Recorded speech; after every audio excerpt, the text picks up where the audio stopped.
Di saat seluruh kekaisaran gemetar menyebut sang Grand Duchess sebagai naga merah pembawa bencana yang harus dijauhi, seorang pemuda justru berani melangkah ke sarangnya demi mengikat sebuah sumpah pertunangan. Membawa ingatan dari masa lalu yang penuh keputusasaan, ia sadar bahwa puncak kekuatan sekalipun tidak akan berarti apa-apa jika harus dibangun di atas rasa benci dan kehancuran jiwa. Namun untuk berdiri sejajar sebagai pendamping sang penguasa tanpa batas, ia tidak hanya diuji oleh teror naluri darah naga, tetapi juga harus menghadapi konspirasi para lord yang meremehkan keberadaannya. Mampukah pemuda ini menundukkan teror di garis depan tanah iblis dan membuktikan bahwa dirinya bukan sekadar pion politik, melainkan perisai sejati bagi sang naga?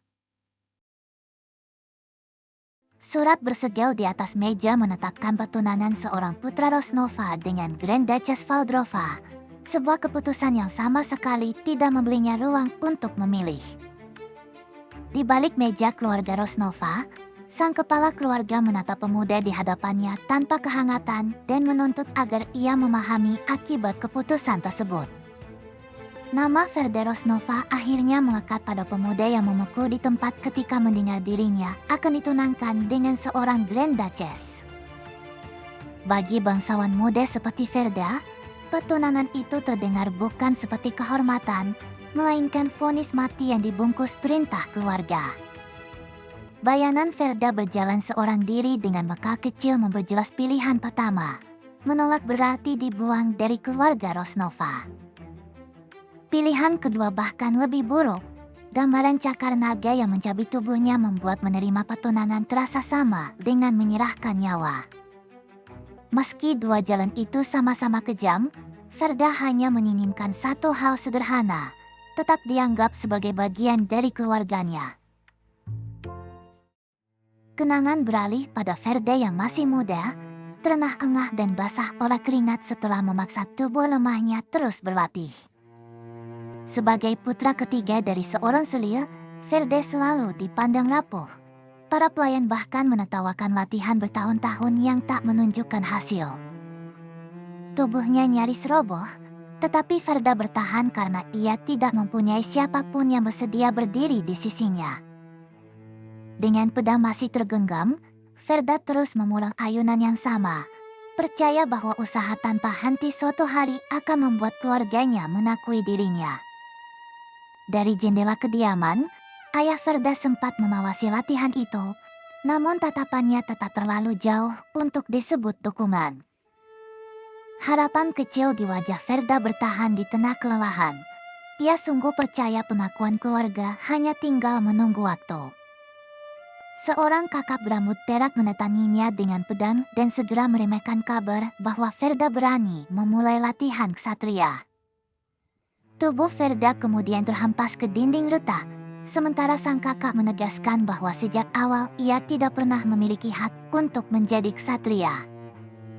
Air mata tak tahan di mata biru Ferda ketika warna mata warisan ibunya ikut dijadikan alasan untuk menghinanya sebagai darah kotor. Ferda hanya mampu memandangi punggung kakaknya yang pergi, sedangkan sosok ayahnya tetap diam di balik jendela lantai atas. Ayah Ferda akhirnya berbalik dari jendela, menunjukkan bahwa perhatian yang selama ini dikejar Ferda sebenarnya telah lama ditarik darinya. Dalam kegelapan, Ferda berlutut seorang diri dan menyadari bahwa tidak ada satupun tatapan keluarga Rosnova yang masih tertuju kepadanya. Kembali di ruang kerja, Ferda menundukkan kepala dan memilih pergi dari keluarga daripada menerima pertunangan yang ia yakini akan membunuhnya. Ayahnya hanya menjawab singkat, tanpa menahan atau membujuk, seolah kepergian Ferda memang tidak memiliki arti apapun. Dengan sebuah tas kecil, Ferda melangkah melewati gerbang megah Rosnova sebagai anak yang baru saja kehilangan rumahnya sendiri. Perintah terakhir ayahnya menggema di belakang. Mulai hari itu Ferda bukan lagi seorang Rosnova, dan ia berjalan pergi di bawah cahaya senja. Tangan Ferda yang memar gemetar karena ia tahu ayahnya melihat seluruh perjuangannya, tetapi tetap memilih membuangnya. Ferda meremas bros merah di dadanya, dan kesedihan yang semula tertahan mulai berubah menjadi kemarahan yang tak sanggup lagi ia bendung. Lingkaran sihir merah tiba-tiba menyala di sekitar Ferda ketika ia bersumpah akan membuat ayahnya menyesali keputusan hari itu. Saat memasuki kota seorang diri, Ferda menyadari bahwa kebencian tersebut telah membangunkan kekuatan baru. Pada hari itulah ia menjadi penyihir. Ferda baru membangkitkan sihir pada usia 18 tahun, jauh lebih lambat daripada murid lain yang telah mempelajari teori lingkaran sejak kecil. Sebuah ledakan sihir menghantam ruang latihan, menandai betapa keras dan tidak terkendalinya pelajaran pertama Ferda. Ferda terkapar di lantai yang berantakan ketika instrukturnya mengejek pemuda seusianya yang masih bermimpi menjadi penyihir. Para murid lain ikut menertawakan Ferda sambil menjelaskan bahwa setiap penyihir harus memakai tenaga batin sebagai penggerak sihir. Di tengah luka dan ejekan, mana Ferda justru melonjak. Baginya, memahami teori tidak lagi penting selama ada tenaga yang bisa ia gunakan. Lingkaran merah terbentuk di belakang Ferda, memperlihatkan bahwa kebencian dan dendam telah menjadi bahan bakar langsung bagi mananya. Ledakan merah menjatuhkan para pemijek, dan Ferda menemukan aturan mengerikan dari kekuatannya. Semakin besar kebenciannya, semakin kuat pula sihirnya. Bertahun-tahun kemudian, setelah menimbun dendam hingga mencapai lingkaran ke-6, Ferda kembali ke kediaman Rosnova di bawah bulan merah. Dengan sihir yang memelintir kebencian, Ferda memaksa para pelayan yang dahulu menghinanya saling membunuh di hadapannya. Ferda lalu menanamkan permusuhan di antara dua kakaknya, sampai pedang salah satu dari mereka menumbangkan saudaranya sendiri. Kedua kakaknya akhirnya ikut musnah, dan Ferda menyeret ayahnya ke meja yang dahulu menjadi tempat ia dibuang, kini dalam keadaan tak berdaya. Meski ayahnya memohon kematian, Ferda menolak memberinya jalan mudah dan memaksanya menatap kehancuran keluarga Rosnova. Ruangan itu berubah menjadi lautan darah dan mayat. Segala sesuatu yang pernah dibanggakan keluarga Rosnova telah lenyap di depan ayah Ferda. Ferda berdiri di dekat jendela yang pecah dengan wajah kosong, tetapi napas lega yang ia harapkan tidak pernah benar-benar datang. Mata Ferda kembali menyala merah ketika ia menyadari pemalasan itu belum cukup. Kebencian di dalam dirinya justru terus meluas. Para pendekar dan bangsawan kuat memepung Ferda, menyebutnya musuh benua setelah begitu banyak nyawa ia musnahkan tanpa belas kasihan. Di dasar nara yang diterangi bulan, Ferda berdiri sendirian di bawah kepungan mereka, dan sekali lagi, ia menjadi satu-satunya yang bertahan hidup. Jalan berdarah itu membawanya ke lingkaran ke-8. Bahkan raja dan para bangsawan kini menunduk di hadapan penyihir terkuat yang masih manusia. Namun gelar penyihir agung tidak memberinya ketenangan, sebab Ferda yakin semua orang yang tersisa akan memelas dendam sebagaimana dirinya dahulu. Ketakutan itu membuat Ferda menginginkan kekuatan yang cukup besar untuk menghancurkan siapapun sebelum mereka sempat mengancamnya. Di antara tumpukan grimoire dan jejak darah, Ferda mempelajari lingkaran ke-9, wilayah setengah dewa yang berada di luar batas manusia. Sebuah ilustrasi naga merah di dalam buku menunjukkan bahan terakhir yang dibutuhkan Ferda untuk menembus batas tersebut. Belati Ferda menghunjam gambar naga itu, dan ia mulai mempertanyakan apakah pertemuannya dengan makhluk tersebut hanyalah permainan kejam takdir. Targetnya adalah Crimson Dragon sekaligus Grand Duchess Valdrova, naga yang jantungnya dipercaya dapat membuka lingkaran ke-9. Ferda mendekati benteng pegunungan pada malam hari, sadar bahwa takdir memawanya kembali kepada sosok yang dahulu menjadi alasan ia meninggalkan keluarga. Darah menetes dari tubuh naga yang terluka, sementara Valdrova menyadari bahwa pria yang seharusnya menjadi tunangannya kini datang sebagai pembunuh. Di halaman benteng yang hancur, Tubuh raksasa Valdrova terbaring penuh luka dan Ferda berjalan mendekat untuk mengakhiri pertarungan. Ferda sendiri nyaris tidak mampu berdiri. Ia menggertakkan gigi sambil memuntahkan darah setelah pertempuran yang sama-sama menghancurkan mereka. Dengan mana merah terkumpul di telapak tangannya, Ferda memerintahkan Valdrova, yang ia sebut tiran, untuk mati tanpa perlawanan lagi. Valdrova menerima sebutan tiran itu, tetapi dengan napas tersengal ia justru bertanya mengapa Ferda menyimpan kebencian sedalam ini. Valdrova menjelaskan bahwa ia tidak pernah menampakkan diri bahkan sebelum Ferda lahir dan selalu menjauh dari dunia manusia. Mata Ferda melebar ketika Valdrova menyatakan tidak pernah berbuat apapun kepadanya, mengguncang alasan yang selama ini ia anggap mutlak. Ferda menunjuk Valdrova dan menyalahkan pencarian tunangannya sebagai penyebab ia dibuang dari keluarga Rosnova.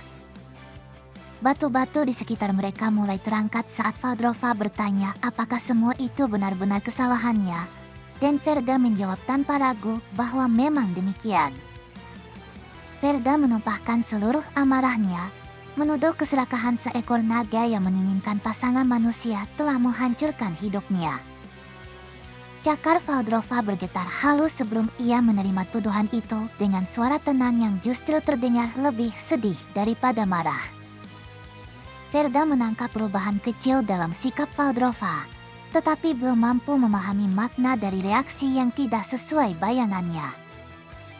Ia segera menepis keraguan tersebut. Percakapan tadi telah memberinya waktu untuk mengumpulkan kembali mana bagi serangan terakhir.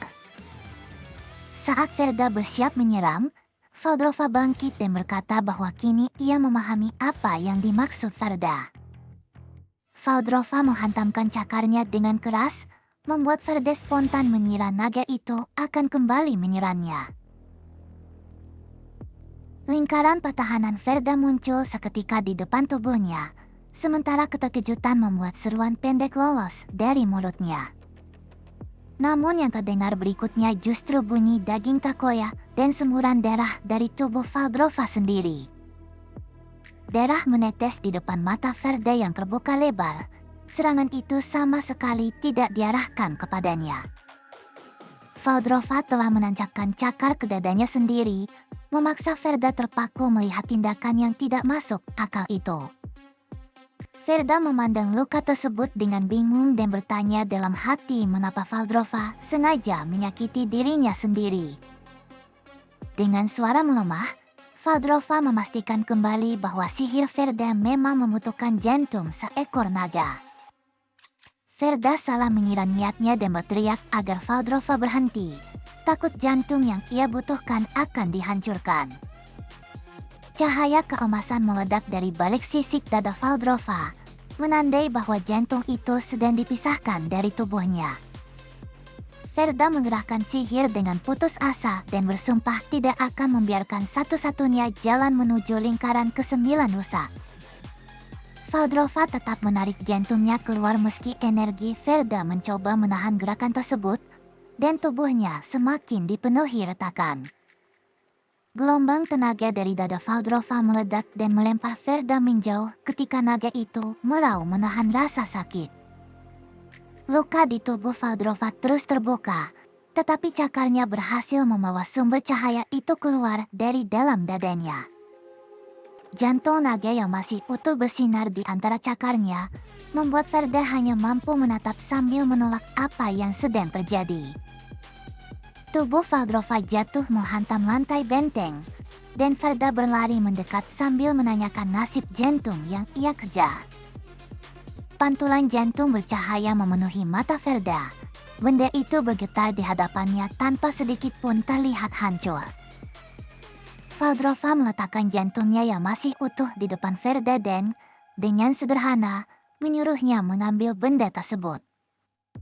Ferda terdiam cukup lama sebelum satu pertanyaan keluar dari mulutnya. Mengapa Valdrova bersedia melakukan semua ini? Ferda menuntut penjelasan lebih jauh, sebab Valdrova sebenarnya masih dapat membunuhnya daripada menyerahkan nyawanya sendiri. Valdrova menjawab bahwa penderitaan Ferda bermula karena dirinya, sehingga ia memilih menebusnya dengan satu-satunya hal yang masih dapat diberikan. Kesadaran Valdrova mulai terbuka seperti kenangan yang kabur. Jauh sebelum bertemu Ferda, ia ternyata telah lama membenci keberadaannya sendiri. Dalam ingatan itu, Valdrova meringkuk seorang diri di tengah hutan yang terasa seperti neraka, terkurung dalam tubuh naga yang selalu ia takuti. Darah naga di dalam dirinya terus mendorong amarah dan kehancuran tanpa alasan, seolah keganasan itu tidak pernah benar-benar berada di bawah kendalinya. Mata Valdrova dipenuhi darah ketika dorongan tersebut mengambil alih, memperlihatkan betapa sulitnya ia menahan naluri yang merusak segala sesuatu di sekitarnya. Dalam wujud manusia bertanduk dan berambut merah, Valdrova berjalan meninggalkan desa yang terbakar sementara para penduduk melarikan diri ketakutan. Ketakutan manusia selalu mengikuti keberadaannya. Karena itu Valdrova merasa kematian mungkin menjadi akhir yang pantas bagi hidupnya. Meski demikian, Valdrova pernah menyimpan harapan sederhana untuk hidup bahagia, sebuah impian yang kini ia anggap hanya membawa kesulitan bagi orang lain. Setetes air mata mengalir dari mata naga Valdrova yang sekarat, menegaskan bahwa penyerahan jantung itu bukan tipu daya, melainkan keputusan terakhirnya. Valdrova berharap setidaknya Ferda dapat menemukan kebahagiaan melalui dirinya, karena itulah satu-satunya penebusan yang masih bisa ia berikan. Tubuh besar Valdrova akhirnya ambruk dan tenggelam dalam kegelapan, meninggalkan Ferda sendirian di samping jantung yang masih bercahaya. Ferda memegangi dadanya ketika perasaan asing dan pahit mulai menekan dari dalam, sesuatu yang tidak pernah ia rasakan setelah kemenangan manapun. Ia memutus Valdrova karena meninggalkan kegelisahan itu sampai akhir, seakan kematian sang naga sengaja merusak kepuasan yang selama ini ia kejar. Ferda memaksa dirinya mengabaikan perasaan tersebut dan kembali menatap tujuan awalnya, lingkaran kesembilan yang kini berada tepat di hadapan mata. Dengan kedua tangan, Ferda mengangkat jantung raksasa yang memancarkan cahaya kuning, inti kekuatan naga purba yang baru saja mengorbankan dirinya. Esensi emas mulai menetes dari jantung itu, dan Ferda yakin kekuatan tersebut akan membuatnya melampaui seluruh umat manusia. Ferda menyerak esensi jantung Valdrova. Rasa sakit yang luar biasa membuat tubuhnya menegam dan jeritannya memenuhi reruntuhan benteng. Di tengah ledakan cahaya, Ferda bersumpah akan dilahirkan kembali sebagai setengah dewa melalui kekuatan lingkaran kesembilan. Gelombang energi raksasa meledak dari tubuh Ferda dan mengangkat puing-puing di sekelilingnya, menandai keberhasilan penyerapan jantung naga. Kesadaran Ferda kemudian terlempar ke ruang putih tanpa batas, dengan tubuh bercahaya yang menggantung tanpa pijakan. Ferda kebingungan karena ia yakin telah mengambil jantung Valdrova, tetapi tidak memahami mengapa pikirannya justru terpisah dari dunia nyata. Ia jatuh ke dalam rawa kesadaran yang seolah tidak berdasar, sementara sosok manusia Valdrova berukuran raksasa meringkuk jauh di bawahnya. Tubuh Ferda perlahan hanyut mendekati sosok itu, tidak mampu menahan arus yang menariknya semakin dalam. Saat menyentuh Valdrova, Ferda langsung diterjang kumpulan emosi yang jauh lebih besar daripada apapun yang pernah ia miliki. Tekanan itu menghantam kepalanya, dan Ferda akhirnya memahami bahwa kesedihan tersebut adalah perasaan Valdrova yang tersimpan di dalam jantungnya. Ferda berusaha menahan tubuhnya di ruang batin itu, tetapi seluruh kesadarannya sudah terendam oleh pengalaman hidup sang naga. Dengan tubuh gemetar, Ferda menyadari bahwa ia telah melihat sesuatu yang tidak pernah dimaksudkan untuk disaksikan orang lain. Di hadapannya terbentang keputusasaan tua dan dalam milik Valdrova, kesunyian indah sekaligus menyakitkan yang selama ini ia peluk agar dunia terbebas darinya. Ferda jatuh tanpa daya ketika memahami bahwa amarah dan kebenciannya sendiri telah menjadi pukulan terakhir yang mengakhiri kehidupan Valdrova. Air mata Ferda mengalir. Dendam yang dahulu terasa begitu besar kini tampak remeh. Dan ia hanya mampu bertanya apa yang sebenarnya telah ia lakukan. Pertanyaan itu memawanya kepada bayangan dirinya saat kecil, duduk sendirian di depan meja dengan gambar sederhana di tangannya. Ferda menimbang semua hal yang pernah ia kejar, gelar penyihir agung, pemalasan dendam, dan kekuatan setengah dewa, namun semuanya terasa kosong. Anak kecil dalam ingatannya menjawab dengan satu kata tegas, bukan semua itu yang sejak awal ia inginkan. Gambar keluarga di tangan Ferda kecil mengungkap keinginan sebenarnya, yaitu duduk bersama ayah dan saudara-saudaranya sebagai bagian dari rumah itu. Ferda akhirnya mengakui bahwa ia hanya menginginkan keluarga dan kehidupan yang damai. Sosok kecil itu lalu memudar sambil meninggalkan nama Valdrova di benaknya.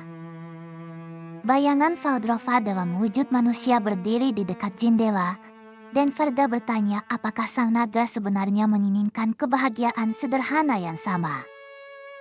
Setelah memahami kesamaan itu, semua kekuatan dan pemalasan yang ia perjuangkan mendadak terasa tidak memiliki arti. Kesadaran Ferda kembali ke benteng. Rambutnya telah memutih, sementara tubuh manusia Valdrova terbaring tak bernyawa di genangan darah di hadapannya. Sambil menahan tangis, Ferda teringat bahwa lingkaran ke-9 memberinya satu mantra tunggal yang mungkin dapat menjawab penyesalan ini. Nama mantra itu adalah Wish, sihir puncak yang dapat mewujudkan kehendak terdalam penggunanya. Lingkaran emas terbentuk di sekeliling Ferda ketika ia mengaktifkan Wish, meski ia sendiri masih merasa segala sesuatu telah terlambat. Sebuah suara memanggil namanya, dan Ferda membuka mata dalam tubuh yang lebih muda sambil berusaha mengenali keadaan di sekelilingnya.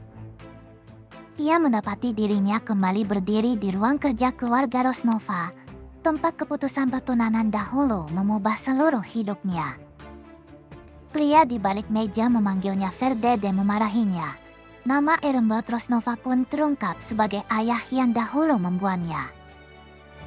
Ferda mengingat Erembald pernah berakhir lumpuh lalu mati pada kehidupan pertama, sehingga kemunculannya memastikan bahwa waktu benar-benar telah berbalik. Surat pertunangan dengan Valdrova kembali diumumkan persis seperti sebelumnya, tetapi kali ini Ferda telah mengetahui seluruh akibat dari pilihan yang akan dibuatnya. Erembald kembali menanyakan apakah Ferda memahami arti keputusan keluarga tersebut, tanpa menyadari bahwa putranya membawa ingatan satu kehidupan penuh. Ketika Erembald mulai menjelaskan konsekuensi penolakan, Ferda tidak lagi mendengarnya sebagai ancaman yang harus dihindari. Ferda melangkah maju dan memastikan bahwa ia benar-benar kembali ke hari pertunangan, tepat sebelum semua kebencian dalam hidup lamanya dimulai. Ia menjawab bahwa dirinya mengerti. Erembald terkejut, sementara tangan Ferda memepal kuat di balik punggungnya. Ferda bersumpah tidak akan melarikan diri kali ini, karena menerima pertunangan berarti memperoleh kesempatan untuk mengubah nasib Valdrova dan dirinya sendiri.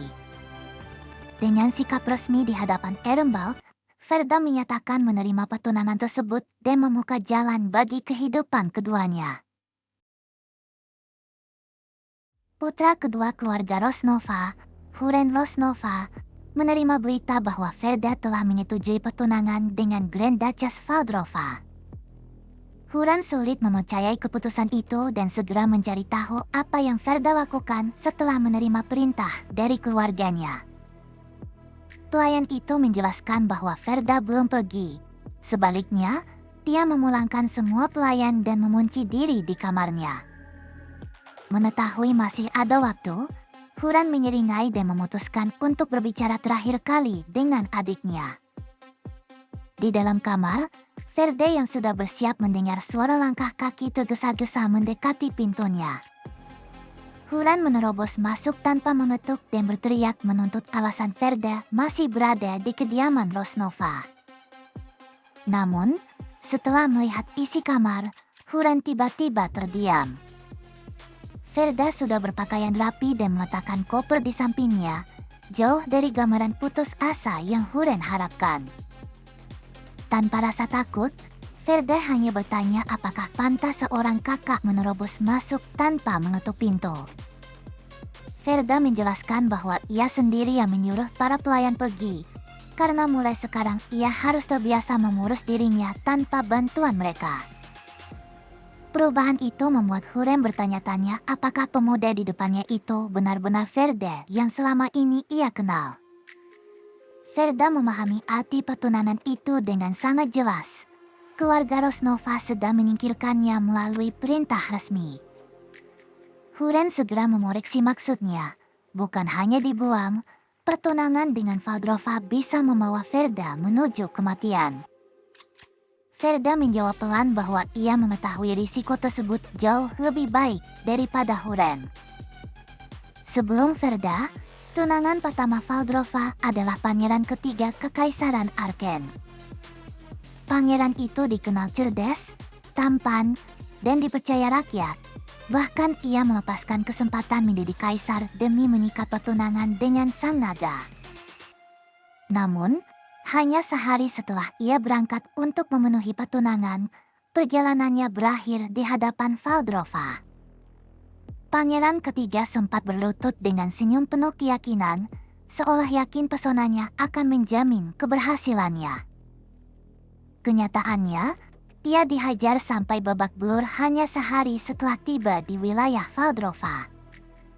Huren lalu mendorong dada Ferda dan mengejek bahwa orang selemah dirinya tidak mungkin berhasil di tempat pangeran ketiga saja tewas. Dengan tawa meremehkan, Huren menyebut Ferda bodoh karena berjalan sendiri menuju sarang naga.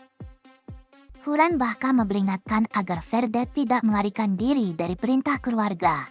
Jika itu terjadi, ia sendiri yang akan memenggal kepala adiknya. Ferda tidak membalas ancaman itu dengan sihir. Ia hanya menyuruh Huren lebih mencemaskan kemampuannya mengendalikan nafsunya sendiri. Ferda menyebut rahasia yang diketahui banyak orang. Tatapan Huren terhadap istri kakak tertua mereka sama sekali tidak pantas. Huren yang kehilangan kendali mencoba menyerang, tetapi Ferda menahannya dengan satu tangan dan memintanya menahan diri. Ferda memilih pergi sebelum wajah mudanya terluka. Jalan menuju sarang naga masih panjang, dan ia tidak berniat membuang waktu untuk Huren. Dengan koper di tangan, Ferda menaiki kereta yang sudah menunggu di halaman Rosnova. Saat keberangkatan tiba, pelayan tua yang selama ini merawat Ferda menyeka air matanya. Pelayan tersebut berkata bahwa melayani Ferda selama ini adalah suatu kehormatan. Bagi Ferda, kata-kata itu tidak berarti. Orang yang benar-benar peduli tidak akan diam-diam mencampuri makanan tuannya. Sejak kecil Ferda mengira ia sering sakit hanya karena tubuhnya lemah, padahal bahkan para pelayan tidak pernah memihatnya. Pada kehidupan pertamanya, kebencian itu pernah membuat Ferda mencekik pelayan tersebut sampai mati. Kali ini Ferda hanya menepuk bahunya dan mengakui bahwa pelayan itu telah bekerja keras. Pelayan tua itu kebingungan ketika Ferda menyinggung betapa lama ia telah menjaga seseorang seperti dirinya. Ferda meminta pelayan itu menjaga keluarga Rosnova baik-baik setelah kepergiannya, lalu kereta mulai bergerak meninggalkan halaman. Di dalam kereta, Ferda menyadari hatinya terasa damai. Mungkin karena dendam itu sudah pernah ia tuntaskan satu kali. Pepohonan berlalu di balik jendela saat Ferda meninggalkan tanah Rosnova tanpa menoleh ke belakang. Kemarahan dan keinginan membalas dendam yang dulu memenuhi dirinya kini benar-benar telah sirna. Ia teringat bahwa sihir pada kehidupan pertama bekerja seperti obat yang membuatnya kecanduan. Pada awalnya kekuatan itu memabukkan, tetapi semakin tinggi batas yang ia capai, semakin sulit kegilaannya dikendalikan. Dalam keadaan itu, kegilaan membuat setiap kehancuran terasa segar dan mendebarkan baginya. Jantung yang bercahaya menjadi lambang betapa sihir dan hasratnya dulu saling menguatkan sampai menelan akal sehatnya. Kini Ferda tidak lagi ingin hidup sebagai penyihir yang dikuasai kegilaan semacam itu. Untuk pertama kalinya setelah sekian lama, ketenangan tanpa rasa mabuk kekuatan terasa tidak buruk. Tetapi kedamaian itu menimbulkan kekhawatiran baru. Tanpa kebencian, mungkinkah Ferda tidak akan pernah bangkit sebagai penyihir? Kereta berhenti di depan papan yang memperingatkan bahwa wilayah Grand Duchess dimulai di sana dan orang luar dilarang masuk. Ferda menunggu sendirian di samping kopernya, tepat di bawah tanda yang membuat orang lain enggan mendekat. Kusir sudah kabur begitu Ferda menyebut kemungkinan seekor naga muncul, hanya sempat berteriak agar ia berhati-hati. Ferda menikmati ketiadaan orang yang mengawasinya, tetapi tetap sadar binatang buas dapat muncul kapan saja. Demi bertahan, dia mempertimbangkan mempelajari sihir sekadar sampai lingkaran keempat. Hembusan angin tiba-tiba menggerakkan daun di sekelilingnya dan membuat Ferda menoleh dengan waspada. Di antara pepohonan, Ferda melihat seorang pelayan berambut putih berjalan mendekat dan segera menyadari bahwa penjemputnya telah tiba. Pelayan itu memberi salam dan memperkenalkan dirinya sebagai Lupian, pendamping pribadi Valdrova. Lupian memastikan bahwa pemuda di hadapannya adalah Lord Verderos Nova, dan Ferda membenarkannya. Tanpa basa-basi, Lupian mengajak Ferda mengikuti jalan menuju Kastel Valdrova. Kekaisaran Arken membanggakan diri sebagai kekuatan yang mampu menaklukkan apapun, meskipun kejayaannya tidak pernah benar-benar sempurna. Di timur benua Serdes terbentang tanah iblis, wilayah yang dipenuhi monster dan tidak mampu ditaklukkan manusia. Sosok yang menghentikan gerak maju para monster dan menguasai garis depan itu tidak lain adalah Crimson Dragon Valdrova. Ferda mengetahui bahwa Valdrova hanya membangun garis pertahanan di tanah iblis, tetapi manusia tetap menjulukinya naga jahat dan mengabaikan jasanya. Fitnah bahkan menuduh Valdrova diam-diam membentuk pasukan monster, sementara makhluk-makhluk liar mulai mengintai dari belakang Ferda. Begitu monster itu menerkam, Ferda refleks menghindar dan akhirnya memahami bahwa keberanian manusia mudah lenyap saat ancaman benar-benar berada di depan mata. Lupian segera berdiri di antara Ferda dan para monster, lalu menegaskan bahwa tidak ada yang perlu dikhawatirkan. Menurut Lupian, selama ia berada di sisi Ferda, monster-monster tersebut tidak akan berani menyerang sembarangan. Ferda bertanya seberapa jauh perjalanan tersisa. Lupian menjawab 2 jam, membuatnya penasaran bagaimana ia tadi datang menjemput secepat itu. Lupian menjawab datar bahwa jika terbang sendirian, perjalanan tersebut hanya memerlukan 10 detik. Ketika Lupian melompati rintangan dengan ringan, Ferda memastikan bahwa ia jelas bukan pelayan biasa. Lupian merupakan dragon spawn tingkat tinggi, bawahan yang mewarisi darah naga lengkap dengan kekuatan, sihir, tanduk, dan ekor yang dapat disembunyikan. Mendengar keluhan Ferda, Lupian seolah menemukan jalan keluar yang lebih cepat. Ia menawarkan terbang ke sarang Valdrova, tetapi Ferda baru menyadari bahwa itu berarti dirinya harus digendong dalam pelukan Lupian. Ferda menolak bukan karena takut terbang, melainkan karena ia sama sekali tidak ingin dipeluk seperti itu. Keheningan panjang mengikuti penolakan itu, sementara Ferda tetap terengah-engah membawa kopernya. Ferda mencoba meminta istirahat singkat, tetapi Lupian menolak karena Valdrova sudah menunggu kedatangan mereka. Ferda hanya mampu memasang senyum kaku ketika jalur menuju sarang semakin terjal dan panas. Setelah pendakian panjang, tebing raksasa yang menyimpan sarang Valdrova akhirnya terlihat. Bagi Ferda, perjalanan untuk menikah ternyata sama sekali tidak mudah. Lupian mengetuk pintu batu raksasa yang memisahkan mereka dari Valdrova. Di depan gerbang yang menjulam, Lupian mengumumkan bahwa tunangan Valdrova telah tiba. Tekanan dari balik pintu membuat tangan Ferda bergetar. Bahkan tanpa melihatnya, aura naga Valdrova sudah terasa sangat kuat.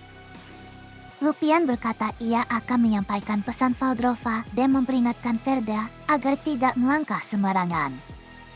Ferda pun sadar ia belum diizinkan berbicara langsung.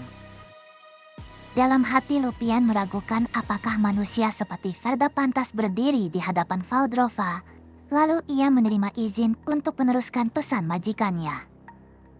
Sesaat kemudian, Lupian berbalik dan menyatakan akan menyampaikan pesan resmi dari Grand Duchess Valdrova. Dalam wujud naga raksasa, Valdrova memuji Ferda karena berani datang meskipun telah mendengar segala kekejaman yang dilekatkan kepadanya. Namun Valdrova menegaskan bahwa ia tidak berniat memaksa siapapun menjalani pertunangan yang tidak diinginkan. Pesan berikutnya sederhana. Ferda dipersilakan kembali ke tempat asalnya. Ferda mengakui bahwa dirinya yang dulu pasti akan menerima tawaran itu tanpa ragu. Tetapi Ferda sekarang berbeda. Perintah kekaisaran memang memulai ikatan ini, namun ia berdiri di sana atas kehendaknya sendiri. Ferda meminta Lupian menyampaikan bahwa ia tidak ingin pulang dan tetap ingin melanjutkan pertunangan. Setelah hening sejenak, Lupian memastikan kembali pesan itu, lalu Valdrova menyatakan telah memahaminya. Tangan Lupian menepal keras, ketegangan pribadinya terhadap Ferda mulai terlihat. Valdrova tetap menghargai kemauan Ferda dan menawarkan harta agar ia dapat kembali tanpa kehilangan tempat hidup. Ia bahkan menyuruh Ferda membangun rumah baru dengan kekayaan itu, jauh dari kewajiban keluarga maupun kekaisaran. Ferda berlutut di atas tumpukan emas dan menegaskan bahwa ia tidak tertarik pada kekuasaan ataupun kekayaan. Ia mengulurkan satu tangan, bersiap menyatakan satu-satunya hal yang benar-benar ia inginkan. Ferda berkata bahwa satu-satunya minatnya adalah pertunangan dengan Grand Duchess Valdrova sendiri. Lupian memekuk beberapa saat sebelum mengembuskan tawa pendek yang sama sekali tidak mengandung kegembiraan. Lupian mengepalkan tangan dengan keras, melepaskan sedikit amarah yang sejak tadi ia tahan. Lupian menolak membuang waktu lagi dan memerintahkan Ferda meninggalkan tempat itu seketika. Ferda mengira itu masih pesan Valdrova. Tetapi Lupian menegaskan bahwa perintah tersebut keluar dari kehendaknya sendiri sebagai pendamping sang naga.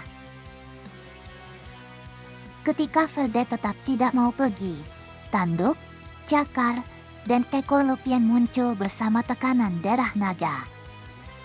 Serangan tekanan itu menghantam Ferda sampai ia harus melindungi wajahnya. Ia mengenali teknik tersebut sebagai Dragon Fear. Lupian menyebut manusia seperti Ferda sebagai sampah yang hanya memandang Valdrova melalui kekuasaan dan ambisi. Ferda akhirnya memahami bahwa kematian pangeran ketiga bukan sekadar akibat keganasan Valdrova, dan sebuah jawaban membenarkan kesimpulannya.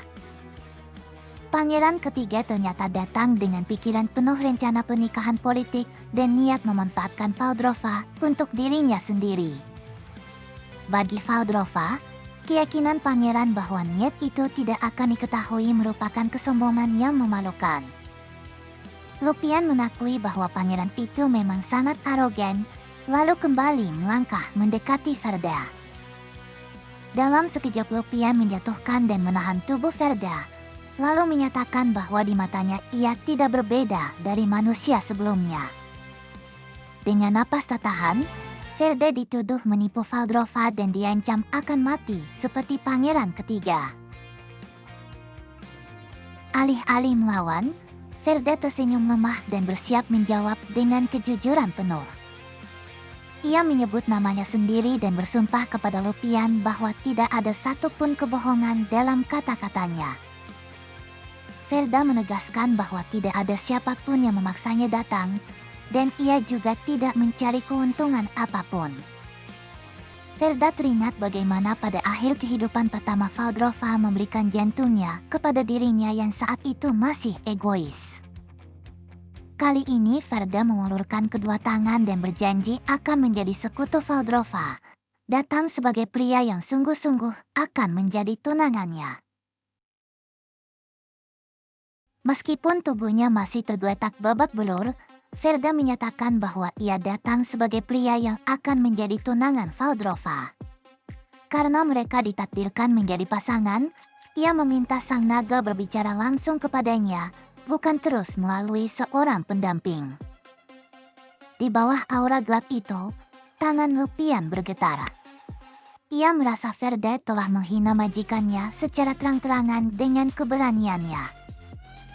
Lupian, dalam wujud Dragon Spawn, menerjang dengan cakar terangkat, bermaksud membungkam manusia yang dianggap kurang ajar itu. Cakar Lupian menghantam lantai batu, meninggalkan retakan besar di sekitar Ferda.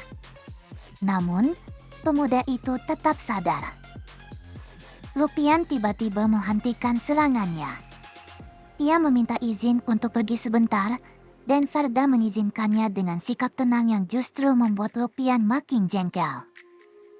Ketika menyampaikan pesan tersebut, Lupian mengulang pernyataan Ferda persis seperti yang diucapkan dengan gaya yang sangat dramatis. Lupian menyelesaikan laporannya di hadapan Valdrova, menceritakan tentang manusia yang berani menyebut dirinya sebagai calon suami sang naga. Mengingat Valdrova adalah salah satu dari 12 penguasa dan perwujudan kekuatan mutlak, Lupian menilai keberanian Ferda hampir tidak masuk akal. Valdrova justru menanggapi dengan tenang, ingin memastikan apakah Ferda benar-benar mengucapkan semua hal itu. Dalam wujud manusianya, Valdrova, sang Crimson Dragon sekaligus Grand Duchess, mulai penasaran dengan pria yang rela datang sejauh itu. Saat ditanya mengenai Ferda, Lupian mengakui bahwa pria itu sama sekali tidak menunjukkan rasa takut, meskipun perjalanan menuju kastel hampir membunuhnya. Lupian kemudian menyebut Ferda sangat buruk rupa. Valdrova segera memanggilnya, Luri, untuk menghentikan laporan yang mulai menyimpang itu. Lupian buru-buru memoreksi, mengatakan bahwa wajah Ferda sebenarnya cukup tampan. Namun, Valdrova mengingatkan bahwa bukan informasi itu yang ingin ia dengar. Keheningan canggung menyelimuti ruangan. Setelah menghela napas, Lupian akhirnya mengakui bahwa Ferda memang manusia yang tidak biasa. Sebagai Dragon Spawn tingkat tinggi, Lupian sudah terbiasa membuat manusia biasa gemetar hanya dengan menunjukkan sedikit kekuatannya. Akan tetapi, Ferda tidak menunjukkan rasa takut sedikit pun ketika Lupian melepaskan auranya, bahkan saat tubuhnya sudah terluka parah. Oleh karena itu, Lupian percaya Ferda mungkin mampu menatap Valdrova secara langsung dan memperlakukannya sebagai majikan, bukan sekadar monster. Kemungkinan yang belum pernah terpikirkan itu membuat Valdrova tertawa kecil, sampai Lupian sendiri terkejut mendengarnya. Lupian pun menyadari bahwa kesempatan ini benar-benar membuat majikannya gembira. Valdrova melihat Ferda sebagai manusia yang mungkin mampu membalas tatapannya tanpa rasa takut. Harapan lembut terpancar di wajah Valdrova. Untuk pertama kalinya, dia merasa mungkin dapat menghadapi seseorang secara normal. Lupian mengulang kata, normal, dengan ragu, menyadari betapa sederhana sekaligus dalamnya keinginan majikannya. Valdrova menegaskan jawabannya dengan suara pelan. Lupian hanya bisa terdiam, menerima keputusan tersebut. Kembali di Aula Batu, Lupian memberitahu Ferda bahwa Valdrova telah memutuskan untuk melanjutkan pertunangan. Lupian lalu mengantar Ferda melewati koridor tinggi menuju kamar tamu yang telah disiapkan. Kamar mewah yang bersih dan terawat itu jauh lebih baik dari perkiraan Ferda tentang sarang naga yang sepi. Melihat Lupian merapikan ruangan, Ferda bertanya siapa yang mengurus tempat sebesar ini. Lupian menjawab bahwa ia mengerjakan semuanya sendiri. Lupian menegaskan bahwa ia adalah satu-satunya pendamping Valdrova, lalu menyebut Ferda hanya sebagai tamu. Ferda mempertanyakan sebutan tamu, bukan tunangan. Lupian menjelaskan bahwa sebelum upacara dilangsungkan, status Ferda memang belum lebih dari itu. Dari sikap tajam Lupian, Ferda dapat merasakan kebenciannya terhadap manusia. Kesetiaan itu membuatnya tampak seperti anjing penjaga yang selalu waspada. Tanpa memedulikan perebutan posisi kecil itu, Ferda menanyakan waktu upacara. Lupian menjawab bahwa pertunangan akan diresmikan 1 bulan lagi. Upacara itu akan berlangsung diam-diam di dalam sarang naga, hanya dihadiri oleh Valdrova, Lupian, dan Ferda. Ferda menerima rencana sederhana itu tanpa keberatan. Dalam benaknya, 1 bulan seharusnya cukup untuk melakukan persiapan. Ferda mulai menghitung apa saja yang bisa ia capai dalam waktu 1 bulan sebelum upacara. Lupian memperhatikannya dalam diam, seolah sedang menilai ketenangan yang tidak sejalan dengan tubuh lemahnya. Lupian lalu mengungkap bahwa 1 bulan itu bukan sekadar waktu tunggu, melainkan batas waktu bagi Ferda untuk membuktikan kelayakannya. Menurut Lupian, pasangan makhluk agung harus memiliki kedudukan dan kemampuan yang pantas. Tenggat waktu Ferda dimulai sejak saat itu. Ia memerintahkan Ferda untuk menunjukkan bahwa dirinya benar-benar layak menjadi tunangan Valdrova. Ferda menahan desahan. Bahkan setelah memperoleh kehidupan kedua, jalan menuju pernikahan tetap saja tidak mudah. Ferda bertanya apakah ujian itu adalah kehendak Valdrova. Lupian mengaku itu kehendaknya sendiri, membuat Ferda mempertanyakan hak seorang pendamping untuk memutuskan hal sebesar itu. Lupian menjelaskan bahwa Valdrova terlalu berhati lembut dan mungkin akan membiarkannya lolos. Oleh karena itu, Lupian sendiri tidak akan menerima pasangan yang tidak layak. Sambil mengepalkan tangan, Lupian menuntut Ferda untuk membuktikan bahwa tubuh lemahnya tetap menyimpan potensi. Jika Ferda gagal, sekalipun pertunangan resmi berlangsung, para kekuatan besar tidak akan pernah mengakuinya sebagai pendamping Grand Duchess. Ferda memejamkan mata dan mempertimbangkan tantangan itu, alih-alih langsung menolak. Ia justru menyadari bahwa Valdrova telah menempatkan seseorang yang sangat baik dan setia di sisinya. Meskipun membenci Ferda, Lupian selalu mendahulukan Valdrova dan menyebutkan dengan tepat apa yang dibutuhkan seorang pendamping. Kesetiaannya tidak perlu diragukan lagi. Ingatan tentang Valdrova yang sendirian menjelang kematiannya kembali muncul. Ferda mulai bertanya-tanya mengapa Lupian sama sekali tidak terlihat pada saat akhir itu. Ferda bercanda apakah ia harus menjadi kaisar. Lupian menjawab bahwa gelar itu pun belum cukup jika makhluk-makhluk agung lain masih dapat memandang rendah dirinya. Bagi Ferda, permintaan itu memang mudah diucapkan. Pada dasarnya, ia diminta menunjukkan potensi yang bahkan mampu melampaui seorang kaisar. Meskipun demikian, Ferda tersenyum dan menyatakan bahwa ia memahami syarat tersebut. Ketenangan Ferda membuat Lupian semakin kesal. Ia tidak mengerti mengapa manusia yang baru diberi tenggat berat itu tetap begitu santai. Lupian membentak, bertanya apakah Ferda menganggap naga mudah dihadapi atau memang memiliki pikiran yang menyimpang. Ferda menjawab bahwa keduanya tidak benar. Ferda meminta Lupian untuk tidak khawatir. Dalam 1 bulan, ia berjanji akan menunjukkan kemampuan yang cukup untuk meyakinkannya. Lupian menatapnya dengan curiga, tidak dapat memahami dasar dari kepercayaan diri manusia itu.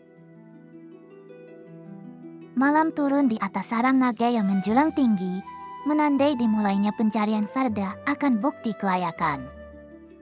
Di dalam kamatamu, Ferda mengakui bahwa tubuhnya saat ini belum memiliki kemampuan yang dapat digunakan. Namun, ingatan dan pengalaman sebagai penyihir yang pernah mencapai lingkaran ke-9 masih tersimpan. Hanya Ferda yang memiliki bekal semacam itu. Jika kepekaan sihir dari kehidupan sebelumnya masih tersisa, membangun kekuatan kembali dari awal bukanlah hal yang mustahil. Bagi para penyihir, lingkaran pertama adalah tahap terpenting karena menentukan bentuk serta sifat jalur mana di seluruh tubuh. Blue Circle dibentuk melalui meditasi yang tenang. Jalur ini lambat, tetapi stabil, sehingga dipilih oleh sebagian besar penyihir. Sebaliknya, Red Circle lahir dari emosi yang bergolak. Kekuatan tumbuh cepat, tetapi penyihir dapat dikonsumsi oleh emosinya sendiri dan jatuh dalam kegilaan, seperti yang pernah dialami Ferda melalui kebencian. Mengulangi jalur lama mungkin akan memulihkan kekuatannya lebih cepat, tetapi bayanan jasa Valdrova mengingatkan Ferda akan harga yang harus dibayar. Kali ini, Ferda memutuskan untuk menempuh jalan yang berbeda dari kehidupan pertamanya. Cahaya mana biru mulai berkumpul tipis di dekat wajahnya. Ferda menguatkan tekadnya agar tidak kembali goyah. 1 minggu berlalu di sarang Valdrova. Ferda terus bermeditasi dengan kaki bersilang di tengah kamar yang diterangi cahaya pagi. Energi biru berputar di antara kedua tangannya dan berkumpul di dada saat ia mencoba membentuk lingkaran pertama. Cahaya itu kembali buyar. Ferda membuka mata dan menerima kegagalan berikutnya. Ia memperkirakan pembentukan normal membutuhkan setidaknya 3 tahun. Kepekaan yang menurun dan metode yang berbeda membuatnya hanya memiliki 3 minggu untuk mencari terobosan. Lupian memasuki kamar sambil membawa makanan dan bertanya apakah Ferda benar-benar sedang mempersiapkan diri. Ferda menjawab, iya, sementara Lupian menilai belum ada satupun perubahan yang terlihat.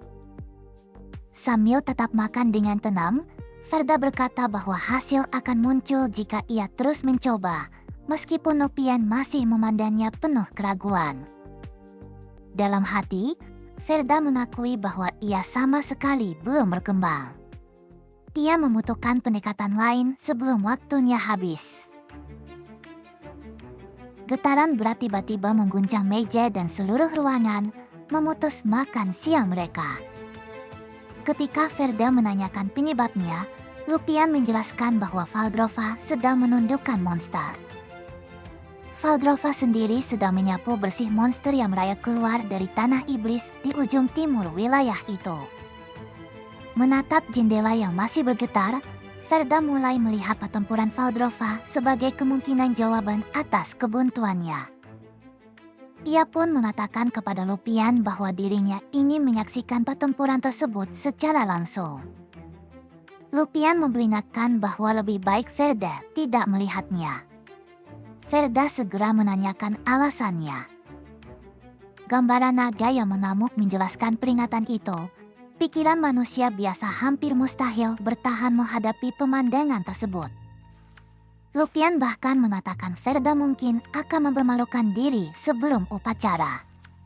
Namun, peringatan itu tidak menggoyahkan keputusannya. Ferda menekan telapak tangan ke meja dan menolak mundur.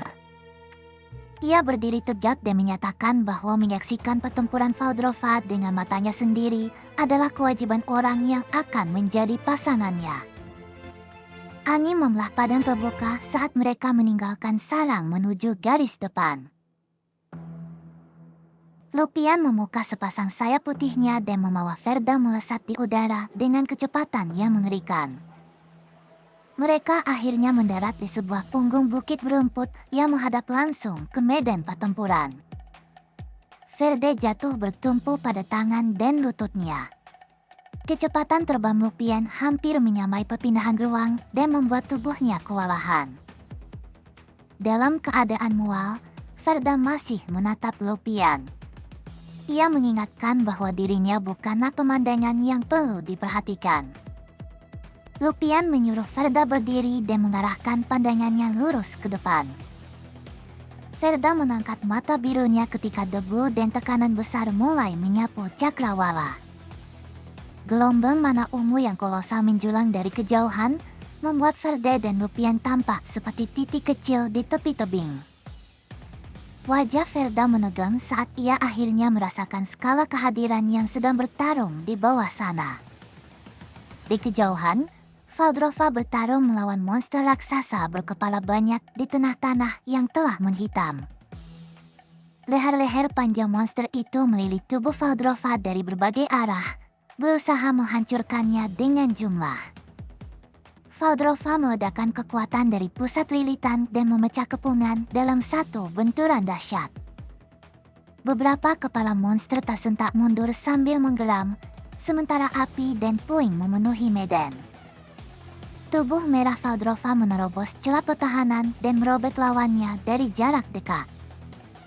Rahang serta cakarnya terus menekan, membuat monster berkepala banyak itu kehilangan kendali atas pertempuran.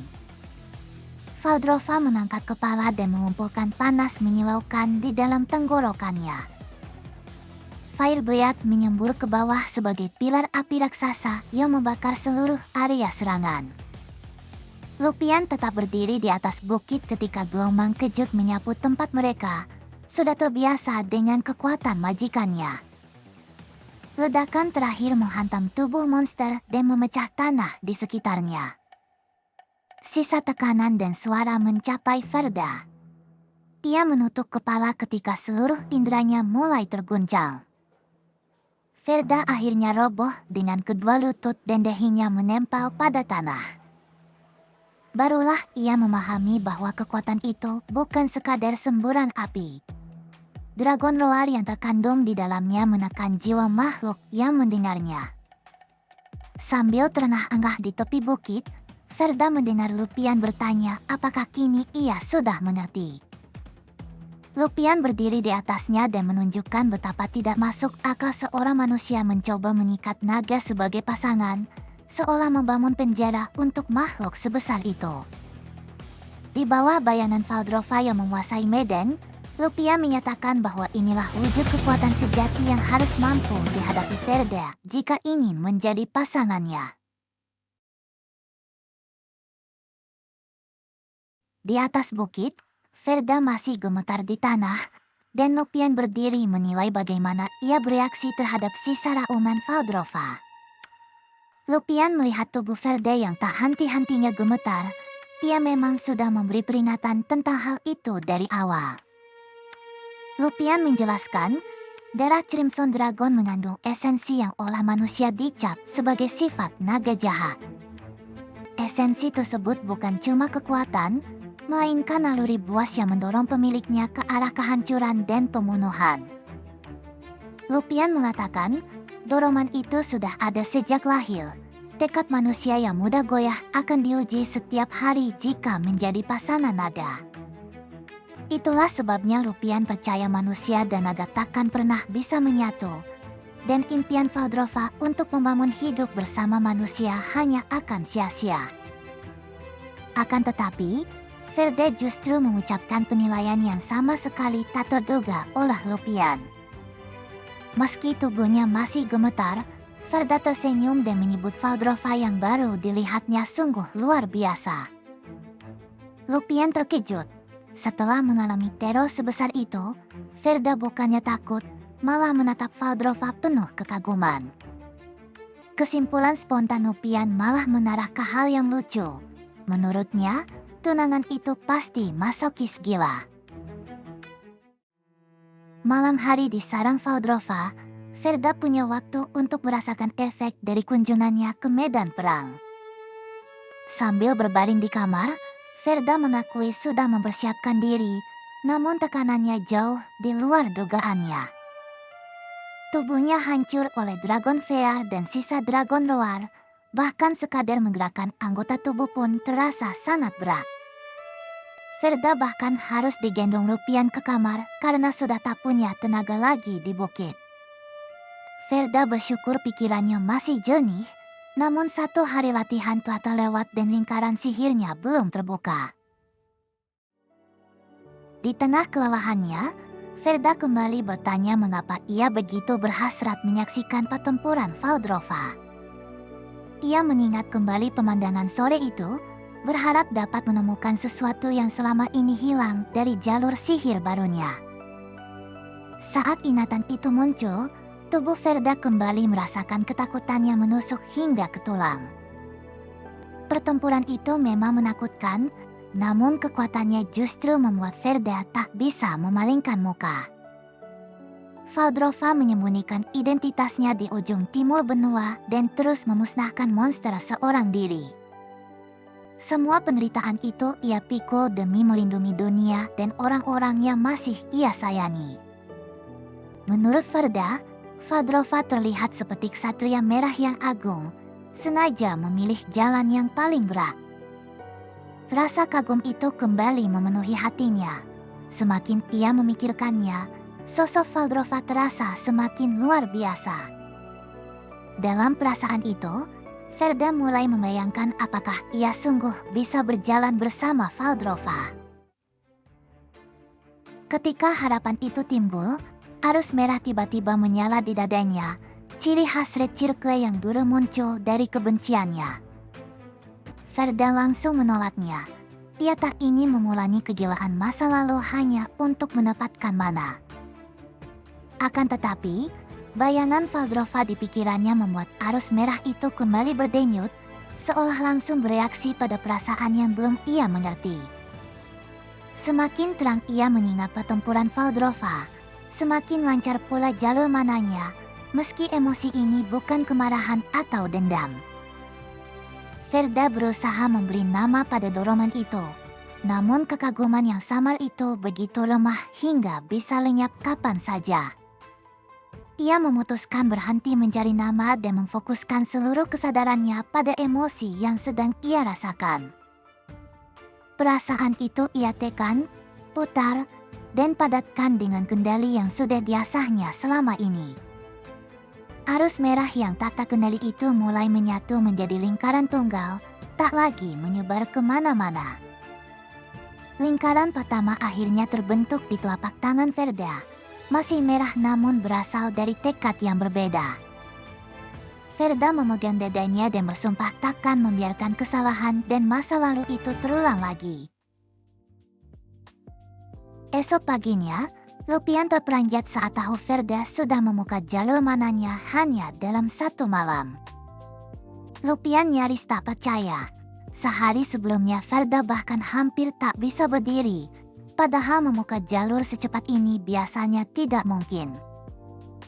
Ferda menjawab dingin bahwa ia berhasil karena dirinya memang bukan orang sembarangan. Jawaban yang sama sekali tak memuaskan Lupian. Walau curiga, Lupian mengakui Ferda sudah memenuhi standar awal. Ferda sendiri merasa perjalanannya masih jauh. Tanpa merasa puas, Ferda segera meminta tempat terdekat untuk berlatih sihirnya. Di area terbuka dekat sarang, beberapa target baru sudah disiapkan. Bekas sapuan dan tanah yang masih bersih menunjukkan bahwa tempat itu baru saja selesai disiapkan.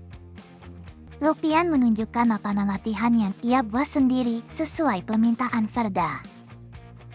Ferda bertepuk tangan kagum. Lupian sendirian menyiapkan fasilitas lengkap hanya dalam waktu setengah hari. Karena Ferda cuma meminta target biasa, Lupian ingin tahu latihan seperti apa yang sebenarnya akan ia lakukan. Ferda menjelaskan bahwa ia harus mengendalikan mana seefisien mungkin, lalu bertanya apakah naga tidak pernah bermasalah dengan pemborosan tenaga. Lupian menjawab tidak. Bagi Dragon Spawn, berlatih mengelola mana sama anehnya dengan manusia yang berlatih bernapas. Perbandingan itu membuat Ferda terdiam, menyadari betapa jauhnya naluri makhluk berdarah naga dari upaya manusia. Walau merasa usahanya dianggap kuno, Ferda mengundang Lupian untuk menyaksikan latihannya. Ia bahkan menyebutnya latihan bernapas dengan nada menyindir. Ferda mengambil posisi di depan target dan menenangkan diri sebelum menarik mana ke ujung jarinya. Ia menggunakan prinsip Blue Chilkui. Kestabilan adalah fondasi utama agar setiap tetes mana tetap terkendali. Masalahnya, lingkaran Ferda masih merah. Ia harus membangkitkan emosi dan sekaligus menahannya. Dua tindakan berlawanannya harus dikuasai sekaligus. Di kehidupan pertamanya, Ferda butuh 1 tahun hanya untuk menarik mana dari arusnya yang luas. Setahun berikutnya ia gunakan untuk memadatkan mana menjadi bola, menciptakan teknik yang dulu ia bayar dengan darah dan keringat. Sekarang, dengan pengalaman lama dan kendali baru, proses 2 tahun itu selesai hanya dalam 2 menit. Lupian terkejut saat bola mana terbentuk tanpa keringat sedikit pun pada percobaan pertama. Ferda kemudian menggandakan hasilnya, membentuk beberapa bola merah yang melayang patuh di sekitar tangannya. Dengan satu gerakan jari, ia mengarahkan semua bola itu ke target di ujung lapangan. Serangkaian proyektil merah melesat bersamaan, masing-masing mempertahankan lintasan dan kecepatannya. Manas Hot menghantam target dengan ledakan terukur, menghancurkannya tanpa membuat energi liar memantul kembali padanya. Ferda menepuk-nepuk pakaiannya, memastikan teknik itu tidak melukainya, hasil kendali yang ia harapkan, sementara Lupian terdiam di belakangnya. Beberapa saat, Lupian hanya menatapnya tanpa suara, tak lagi bisa menganggap latihan itu cuma permainan manusia. Tak lama setelah itu, dia menghadap Valdrova dan melaporkan bahwa Ferda telah menjadi penyihir sesaat setelah sampai di wilayah mereka. Valdrova mengaku belum mengerti betapa hebat pencapaian itu, lalu meminta penilaian Lupian yang lebih akrab dengan dunia manusia. Lupian menjelaskan, sejak awal Ferda bergerak sempurna tanpa satu pun kesalahan. Justru ketepatan itulah yang membuatnya terlihat berbahaya. Menurutnya, manusia tak mungkin mencapai level itu tanpa pernah gagal, jadi Ferda pasti menyembunyikan sesuatu. Dengan wajah serius, Lupian menggambarkannya sebagai pemula yang anehnya seolah menikmati rasa sakit, penilaian yang terdengar lebih lucu daripada meyakinkan. Valdrova malah terhibur, fakta bahwa Lupian sampai mengakui kemampuan seorang manusia membuat Ferda terasa makin menarik. Ia memutuskan untuk tidak buru-buru mencurigai tunangannya dan memilih percaya pada niat tulus yang sudah Ferda sampaikan. Lupian menatapnya diam-diam, teringat betapa sering hati Valdrova terluka karena manusia sebelumnya. Karena Valdrova akhirnya mulai membuka hati, Lupian bertekad mencegah luka yang serupa dan mencari cara memuji niat Ferda secara langsung. Ia lalu mengusulkan agar sesuatu yang masih dirahasiakan diberikan kepada Ferda sebagai ujian selanjutnya. Valdrova memalasnya dengan senyum tipis dan meminta penjelasan tentang apa yang Lupian maksud dengan itu. Tak lama setelah itu, pintu aula megah terbuka dan Ferda masuk dengan pakaian resmi merah saat namanya diumumkan sebagai Tuan Ferda Rosnova. Di aula asosiasi Front Timur, para lord berkumpul di meja bundar, menyusul panggilan mendadak dari Valdrova. Di tengah kekhawatiran akan serangan monster, mereka mempertanyakan identitas sosok penting yang menyebabkan pertemuan ini harus segera dilaksanakan. Ketika diumumkan bahwa mereka akan menemui tunangan baru Grand Duchess, suasana menjadi heboh. Pria itu adalah Ferda Rosnova, putra ketiga yang baru saja mencapai usia dewasa. Cemoohan segera muncul.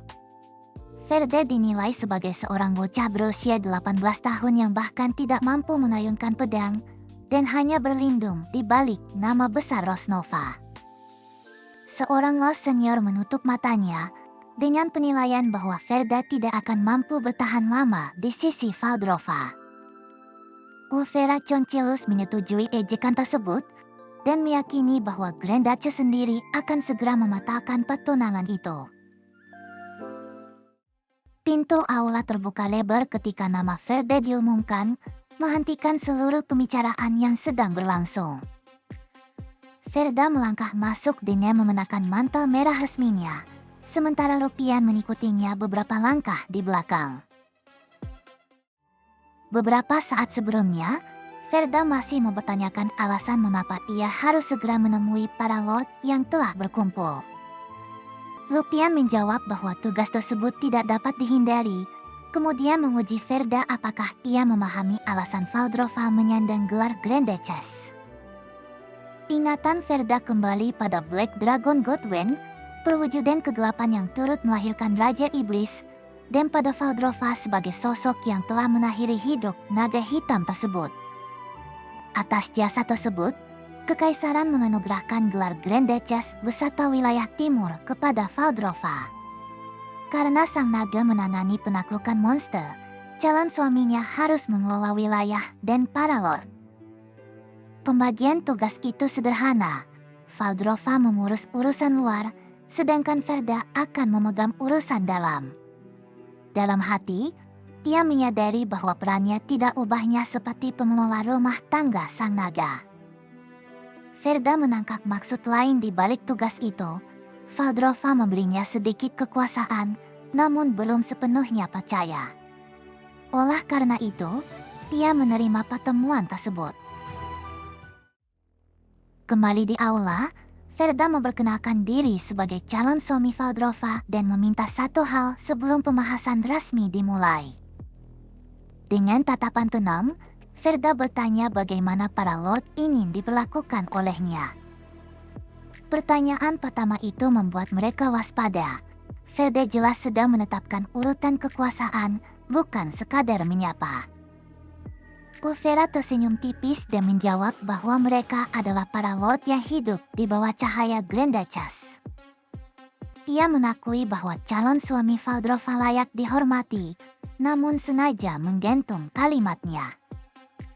Pulvera kemudian menegaskan bahwa mereka telah setia kepada kekaisaran bahkan sebelum Verda lahir. Para lord lain ikut menyindir bahwa calon pendamping Valdrova seharusnya lebih dulu menunjukkan kesopanan yang pantas. Verda menundukkan kepala sedikit dan meminta jawaban tegas. Apakah ia harus menghormati mereka, atau justru berbicara dari posisi yang lebih tinggi? Tatapan Verda mengeras ketika ia meminta mereka untuk menjawab hanya pertanyaan tersebut. Terdesak oleh ketegasan tersebut, Pulvera akhirnya mengakui bahwa calon suami Grand Duchess memang berhak berbicara dari posisi yang lebih tinggi. Verda menyatakan tidak akan merebut pengelolaan wilayah mereka. Namun, cara mereka memerintah, apakah melindungi rakyat atau mengeksploitasinya, tetap menjadi tanggung jawab masing-masing. Kata mengeksploitasi membuat seorang lord berjubah biru menghantam meja, menuduh Verda menyebut mereka mengeringkan darah rakyat. Verda mengangkat telapak tangan dan menyebutnya sekadar terpleset lidah, meskipun ketenangannya sama sekali tidak menunjukkan penyesalan. Saat menatap kemarahan pria itu, Verda langsung memenali luka yang disembunyikannya. Ia pun pernah ditinggalkan oleh keluarganya. Lord itu membalas dengan menghina kegagalan Verda sebagai ksatria dan penyihir lingkaran pertama, lalu menyatakan bahwa hanya status tunangannya membuatnya dapat berdiri di sana. Verda memotong kesombongan itu dengan satu penilaian dingin, lingkaran keempat hanyalah kemampuan rata-rata. Pernyataan tersebut membuat mata sang penyihir membelalak karena marah. Bagi dunia sihir, penyihir lingkaran keempat dihormati dimanapun ia berada. Oleh karena itu, penghinaan dari penyihir lingkaran pertama terasa tak tertahankan. Mana merah mulai berkumpul di tangan sang lord saat ia berniat mengajari Verda sopan santun. Verda menghentikan ledakan itu dengan mengangkat tangan, lalu menawarkan jalan yang lebih bersih. Ia menantang sang penyihir untuk berduel agar persoalan mereka diselesaikan melalui kemampuan, bukan dengan teriakan. Tak lama kemudian, keduanya berdiri berhadapan di arena terbuka. Duel antara penyihir lingkaran pertama dan keempat segera dimulai. Para Lord menganggap hasilnya sudah pasti dan berharap kekalahan akan menempatkan Ferda pada posisinya. Lupian mengamati tanpa ikut campur. Di antara bisikan penonton, nama lawan Ferda akhirnya terdengar, Thesalos. Keheningan menyelimuti arena saat Ferda dan Thesalos mengambil jarak di tengah lambang batu. Ferda membuka duel dengan menanyakan sihir apa yang akan digunakan Thesalos. Thesalos tersinggung karena lawannya meminta ia mengungkap kartu sebelum bertarung.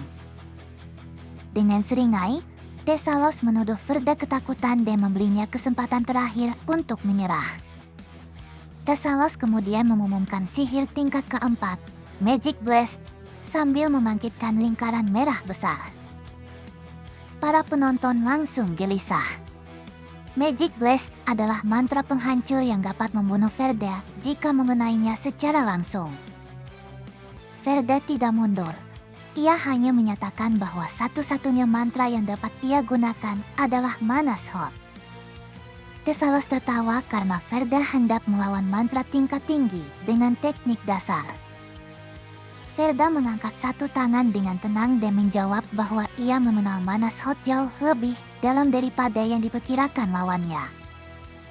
Tersurut oleh sikap itu, Thesalos menaikkan aliran mana dan memadatkan niat membunuh di antara kedua telapak tangannya. Lapisan lingkaran sihir bertumpuk di sekeliling Thesalos saat Magic Blast mendekati bentuk sempurna. Output yang sengaja diperbesar membuat aura merah memenuhi arena dan menekan semua orang yang menonton. Dari gelombang emosi yang menggerakkan sihir itu, Ferda mengenali bahwa Thesalos juga memiliki Red Circle. Beberapa Manas Hot melesat dari sisi Ferda. Dalam benaknya, ia menilai akhir duel ini sungguh disayangkan bagi Thesalos. Thesalos terperanjat ketika proyektil-proyektil kecil itu tidak menarah lurus ke tubuhnya. Ferda sudah memahami bahwa kemenangan ditentukan sebelum Magic Blast sempat dilepaskan. Manas Hot menyelam dari berbagai sudut ketika Thesalos buru-buru meneriakkan sihir pertahanan. Alih-alih menyerang tubuh Thesalos, tembakan-tembakan merah mengitari dan menghantam struktur lingkaran sihirnya. Barulah Thesalos sadar bahwa sasaran Ferda adalah bagian-bagian Magic Blast yang belum selesai. Rangkaian tembakan itu meletakkan formasi sebelum penyusunannya lengkap, memutus mantra dari dalam. Teknik penghancur lingkaran tersebut membuat Thesalos gemetar, bahkan penyihir lingkaran keempat sepertinya belum mampu melakukan hal serupa. Cahaya putih meledak saat formasi Magic Blast runtuh total tanpa sempat mengenai Ferda. Telapak tangan Thesalos bergetar hebat setelah arus sihir yang gagal kembali menghantam tubuhnya. Kehabisan tenaga dan kehilangan kendali, Thesalos jatuh berlutut di lantai arena sambil sulit mempercayai kekalahannya. Ferda berdiri di hadapannya dan menanyakan apakah ia akan menyerah. Thesalos mengangkat wajah dengan berat, kata-kata pertama yang keluar masih tertahan oleh harga dirinya. Namun kemarahan itu berubah menjadi tekad. Thesalos mengakui bahwa kekalahan tersebut membuatnya ingin menjadi lebih kuat. Thesalos akhirnya menerima kekalahannya secara terbuka dan menyatakan akan melakukan apapun untuk berkembang. Para Lord tercengang karena penyihir lingkaran keempat kalah dari penyihir lingkaran pertama. Ketika seseorang menuduh Dragon Spawn ikut campur, Lupian mengancam akan mencabut mata yang menolak mempercayai apa yang baru saja dilihat. Ferda membantu Thesalos berdiri. Thesalos mengakui kemampuan Ferda, sementara Ferda menilai sihirnya cukup hebat dan hanya kurang sedikit cepat untuk benar-benar membahayakannya. Thesalos tertawa dan berkata bahwa penurunan pangkatnya dari ibu kota ternyata tidak sepenuhnya buruk. Ferda membalas penghormatan itu dengan formal. Ferda lalu menanyakan namanya. Pria itu memperkenalkan diri sebagai Thesalos Vulture. Nama tersebut membangkitkan ingatan Ferda. Thesalos Future adalah orang yang pernah diturunkan dari ibu kota. Dengan ekspresi yang mendadak dingin, Ferda menyebut Thesalos sebagai sosok yang pernah berjasa kepadanya. Thesalos kebingungan dan bertanya kapan mereka pernah bertemu, sementara jari Ferda sudah terangkat ke arahnya. Tanpa memberi penjelasan, Ferda memanggil Manashot sekali lagi dari jarak dekat. Tembakan merah menghantam Thesalos sebelum ia sempat bereaksi. Para lord menjerit ketika serangan mendadak itu merobek suasana damai setelah duel. Thesalos roboh tak bergerak dengan darah menggenang, sedangkan Ferda berdiri di sampingnya tanpa ragu. Di balik tatapan dinginnya, Ferda mengambil keputusan berdasarkan ingatan masa lalu. Thesalos tidak boleh dibiarkan hidup, karena keberadaannya akan membawa keputusasaan kepada Valdrova. Di tengah arena, Ferda berdiri di samping jasad Thesalos yang bersimbah darah. Para lord mengamati dari kejauhan. Kematian Thesalos mengubah kemenangan duel menjadi masalah yang lebih serius. Ferda baru saja membunuh seorang bangsawan. Wajah para lord menegang. Tak seorang pun siap melihat pertarungan resmi berakhir dengan pembunuhan. Bagi mereka, duel sudah selesai ketika Ferda menembak lagi. Tindakan itu tampak sebagai pembunuhan terang-terangan terhadap seorang lord. Darah Thesalos memotori wajah Ferda, namun ia tetap berdiri tenang. Rasa takut menghalangi siapapun untuk maju. Ferda berjalan meninggalkan tubuh Thesalos dan menanyakan alasan mereka memukul, seolah kematian itu bukan masalah besar. Ia menyatakan Thesalos pantas mati dan menegaskan bahwa membiarkannya hidup justru akan membuat Valdrova berduka. Wulfera merasa kebingungan. Pada pertemuan pertama mereka, tidak ada bukti yang menjelaskan hubungan kematian Thesalos dengan kesedihan Valdrova. Ferda hanya mengingatkan bahwa Valdrova menginginkan manusia hidup bahagia. Menurut Ferda, Valdrova terus melindungi umat manusia dalam tubuh naga, sementara Thesalos diam-diam melawan kehendak mulia itu. Wulfera menilai alasan yang bergantung pada masa depan terlalu sulit dibuktikan. Ia lalu tersentak ketika Ferda menganggap keberatannya tidak masuk akal.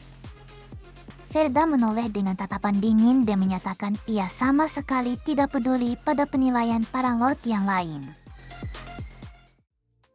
Kereta membawa Ferda dan Lupian meninggalkan arena menuju House Future. Di dalam kereta yang berguncang, Ferda membungkuk sambil memegangi kepala yang berdenyut. Keringat dingin muncul di wajahnya. Dunia terasa berputar akibat kehabisan mana dan gerakan kereta. Ferda tidak menyangka akan bertemu Thesalos Future secepat ini. Penggunaan Manashot telah menguras lingkaran pertamanya hingga kosong. Guncangan kereta memperparah mualnya, membuat Ferda merindukan kendaraan bertenaga mana yang belum ditemukan pada zaman ini. Lupian mengejek bahwa membunuh salah satu bawahan terbaik Valdrova pada pertemuan pertama merupakan petanda buruk bagi pertunangan mereka. Ferda terkejut mendengar Thesalos termasuk lord yang dinilai setia kepada Valdrova. Ketika Ferda menanyakan keurusannya, Lupian mengakui bahwa jawaban itu cukup merepotkan. Lupian menjelaskan Thesalos hanya cukup jujur dan cukup korup. Dibanding para lord lain yang menimbun keuntungan di garis depan, tingkat biasa-biasa itu justru dianggap terbaik. Ferda tetap yakin pertunangan akan berjalan sesuai rencana karena pembunuhan Thesalos memiliki alasan yang dapat dibenarkan. Dengan tangan menyanggah pelipis, ia menatap tajam seolah sedang memastikan ingatannya tidak keliru. Perhatiannya beralih pada sebuah karung yang terikat rapat di kursi, benda yang akan menjadi bukti pertama di kediaman Thesalos.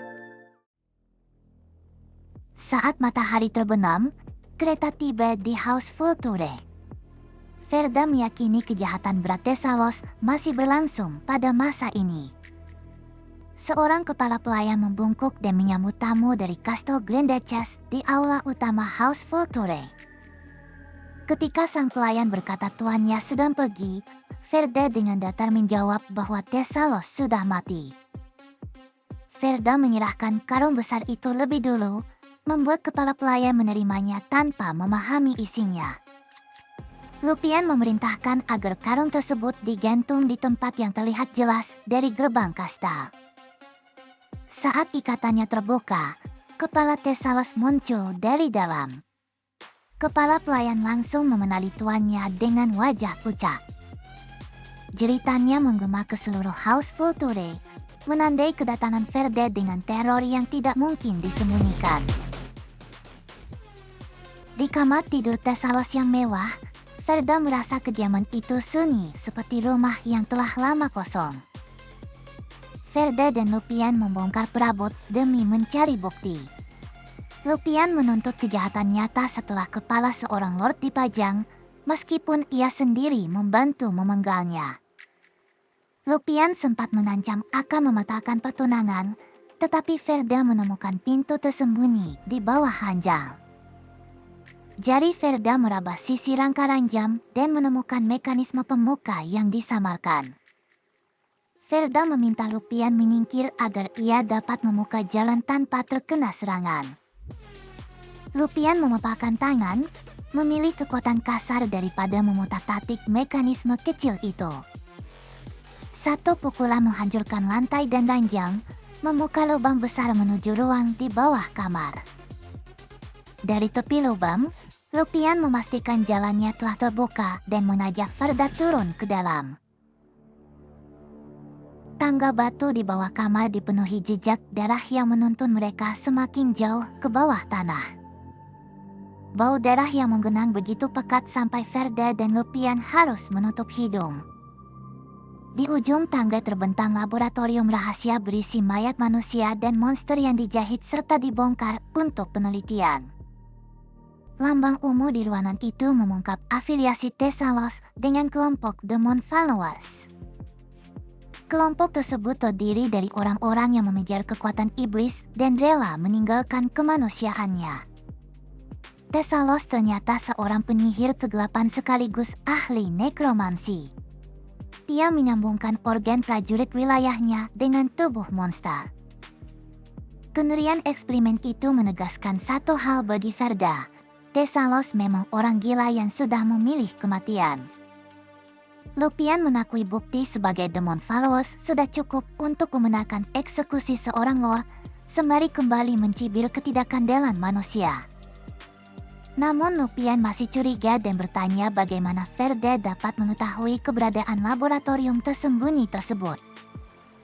Ferda tidak menjawab. Ia justru menemukan buku penelitian yang selama ini ia cari di antara tumpukan dokumen.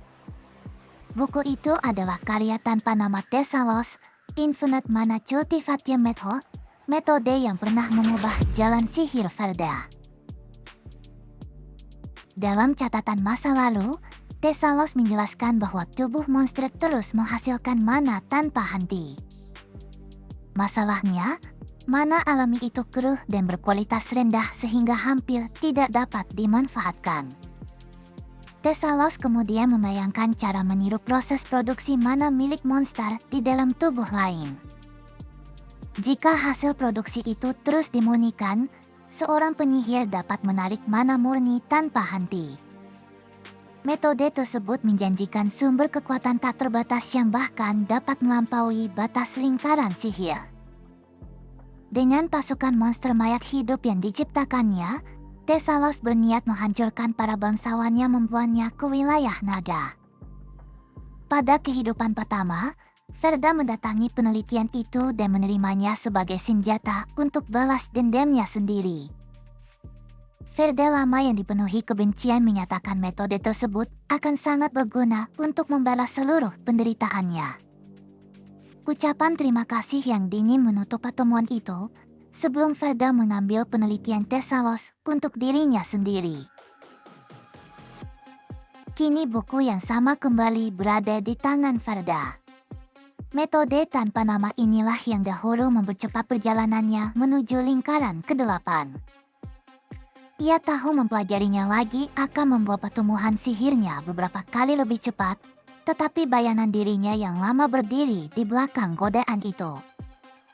Lupian melihat ketertarikannya dan menyindir bahwa Verde ternyata tetap manusia yang mampu tergoda oleh kekuatan. Karena penelitiannya selesai dan penciptanya telah mati, Lupian bahkan memberi selamat. Tidak ada orang lain yang akan mengetahui bila Verda mencurinya. Verda menutup kemungkinan itu dengan satu jawaban tegas. Tidak. Dia menyerahkan buku tersebut kepada Lupian dan memerintahkannya menghancurkan seluruh laboratorium. Lupian terperanah. Sebagai penyihir, Verde sama sekali tidak tampak tergoda oleh pengetahuan yang dapat mengubah dunia. Verda mengakui penelitian itu mampu menjungkir balikan dunia sihir, tetapi baginya kekuatan semacam itu tetap tidak berguna. Jika godaan sihir tersebut dapat membuatnya melukai hati Valdrova, Verda memilih mencabut sumbernya sampai ke akar. Lupian memandangnya lama, lalu memastikan apakah Verda benar-benar ingin membakar naskah tersebut. Setelah membaca sekilas isi penelitiannya, Lupian menyimpulkan permintaan itu mudah dilaksanakan. Api biru mulai melahap halaman Infinite Mana Cultivation Method dari ujung buku. Lupian membesarkan nyala api hingga menyapu laboratorium, sementara Verda teringat bahwa setiap mantra membawa jejak emosi penggunanya. Sihir juga menodai esensi sang penyihir. Kebencian yang dibawa sihir gelap perlahan mengikis Thessalos sendiri. Thessalos ternyata memiliki Red Circle dengan kebencian dan rasa rendah diri yang sama kuatnya seperti Verda pada kehidupan pertama. Verda menyadari bahwa mewarisi metode Thessalos berarti membiarkan emosi yang tidak sanggup ia tanggung kembali menggerogoti dirinya. Ia teringat dirinya dahulu harus memaksa hati untuk terus membenci hanya agar mampu bertahan hidup. Di depan api biru yang memakan seluruh warisan itu, Verda tersenyum tipis dan mengakui bahwa naskahnya terbakar dengan sangat baik. Lupian menilai Verde sebagai manusia tak terduga, gila, dan masokis. Meskipun begitu, penolakannya pada kekuatan mulai mengubah penilaian Lupian. Lupian menghela napas lalu mengajak Verda meninggalkan ruang bawah tanah yang pengap dan berbau busuk. Di depan kobaran api, Lupian mengingatkan bahwa mereka tidak boleh membawa bau darah ke upacara pertunangan. Verda pun sadar waktunya akhirnya telah tiba.